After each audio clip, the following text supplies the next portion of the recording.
Eh, yang pertama pimpinan, soal penguatan perangkat desa.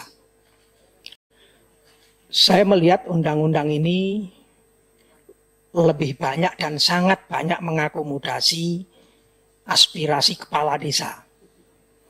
Padahal kalau kita bicara pemerintahan desa, itu tidak berhenti pada kepala desa, tapi juga mengkaitkan komponen-komponen lain, termasuk di dalamnya adalah perangkat desa. Tadi pagi kami juga menerima audiensi Persatuan Perangkat Desa Indonesia yang merasa hak-haknya belum banyak terakomodasi dalam revisi undang-undang yang akan kita lakukan hari ini.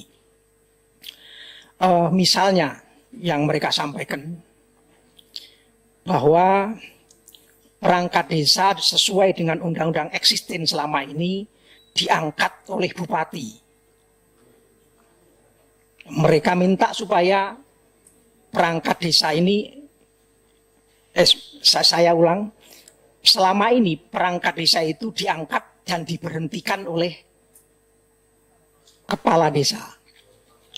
Mereka minta supaya dikembalikan seperti undang-undang lama, kalau bisa perangkat desa ini diangkat dan diberhentikan oleh bupati. Sebab faktualnya memang banyak sekali perangkat desa ini karena kepala desanya baru, tiba-tiba diadakan perombakan. Padahal perangkat desa ini punya hak untuk menjabat sampai maksimal usia 60 tahun. Nah, umur masih jauh dari 60 tahun karena kepala desanya berubah, tiba-tiba dirubah secara masif di beberapa daerah. Itu mengakibatkan posisi perangkat desa itu menjadi sangat rentan. Karena saya kira perlu dipertimbangkan kembali bahwa pemangkatan dan pemberhentian perangkat desa itu dilakukan oleh bupati dengan usulan kepala desa. Itu yang pertama. Yang kedua, saya setuju tadi apa yang juga disampaikan oleh PKB bahwa tunjangan kesehatan diberikan kepada kepala desa termasuk perangkat desa, tapi juga ditambah bukan hanya asuransi kesehatan tapi juga asuransi ketenaga kerjaan. Jadi dengan demikian perangkat desa termasuk kepala desa itu di samping mendapatkan asuransi kesehatan juga mendapatkan asuransi ketenaga kerjaan yang di dalamnya ada asuransi jaminan hari tua, ada asuransi kecelakaan kerja, ada asuransi-asuransi lain yang menjadi bagian dari kewenangan BPJS ketenaga kerjaan. Sebab selama ini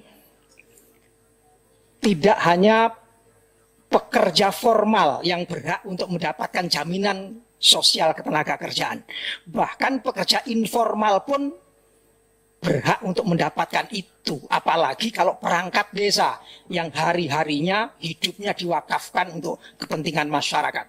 Saya kira wajar kalau mereka juga mendapatkan bukan hanya asuransi kesehatan, tapi juga asuransi ketenaga kerjaan yang padahal itu kewajiban bayarnya sangat rendah, sangat kecil, sehingga memungkinkan pemerintah untuk mengcover itu. Itu yang kedua. Yang ketiga berkait dengan masa jabatan kepala desa. Kami berpandangan bahwa berdasarkan norma yang terdapat dalam pasal 39 ayat 2 Undang-Undang Nomor 6 Tahun 2014 tentang Desa jelas membolehkan kepala desa menjabat maksimal 3 kali masa jabatan. Baik secara berturut-turut atau tidak secara berturut-turut. Untuk itu opsi ini saya kira perlu dipertimbangkan untuk dimasukkan dalam penyusunan draft RUU ini. Alasan lain, kami juga kemukakan terkait dengan masa jabatan 9 tahun dengan maksimal 3 kali periodisasi. Ini dapat menambah waktu untuk menyelesaikan konflik yang belum selesai pada saat pemilihan kepala desa. Jadi kalau terlalu singkat biasanya konflik-konflik dari sisa pemilih pilkades itu masih belum rampung. Kalau ada perpanjangan masa Saya kira itu juga bisa menyelesaikan konflik-konflik yang tersisa. Saya kira itu yang perlu kami sampaikan. Terima kasih. Assalamualaikum warahmatullahi wabarakatuh.